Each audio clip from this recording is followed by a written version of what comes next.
such calm. You and Tait and that guy with his shirt off that was trying to get into your hotel room. Oh, yeah. And and I would have fucking... I don't know what I would have done. I'm not going to... You know, that's the other thing. It's like I would just probably... Well, that guy call wound up security. being unconscious. Yeah, I mean, Tait put him to sleep, right? Yeah, Tait choked him unconscious, but Tait was nice to him. He could have taken his life. That guy was a real piece of shit. He was a big giant dude.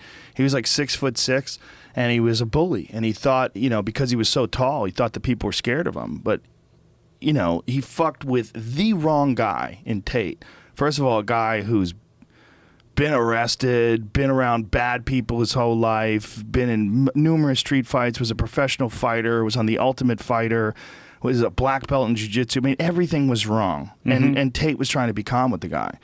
And the way Tait handled it, like they fought in a hotel lobby right in front of the elevator. And the guy was pounding on his door saying, "You're in my fucking room." Like, the guy was just a cunt.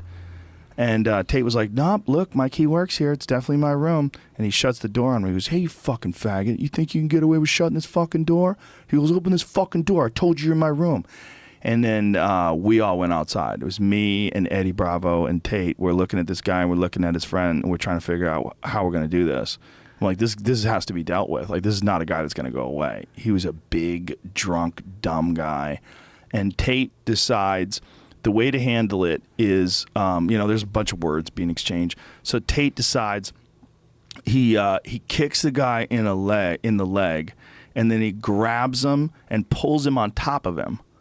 So the guy literally has no idea why Tait is doing buckles. this. He kicks his leg, grabs him, and pulls him on top of him, and pulls him into what's called the guard, like in jiu-jitsu, and then wraps him up in something called an omoplata, which is a shoulder lock. So he throws, this is all instantaneous. Kick, pull, whap, throws his shoulder over him. Then the security guards show up. The security guards show up, and they go, hey, what the fuck is going on? And I go, relax. I go, everything's going to be fine. He's just going to choke him to sleep. And the security guard goes, Joe Rogan? Are you Joe Rogan? Holy shit, man, what are you doing here? While I said this, he's just going to choke him to sleep, Tait goes, all right, I guess I'm going to choke him to sleep now. So Tait, this is all happening within seconds. Tait sinks a rear naked choke on this guy and just squeezes him unconscious, gets off of him, doesn't hurt the guy at all, doesn't hit him. All he does is kick his leg out from under him, take him down, choke him unconscious. The guy, his friend, picks his friend up, and I go, get your fucking cunt friend and sober him up and get him out of here. And he's lucky nothing happened. And he's like, "I'm sorry, man. My friend's a piece of shit. I'm sorry." His friend picks his friend up. The guy's delirious. They push him in an elevator. Elevator door closes. He disappears from life. Never see him again. That's it. It's the end of it.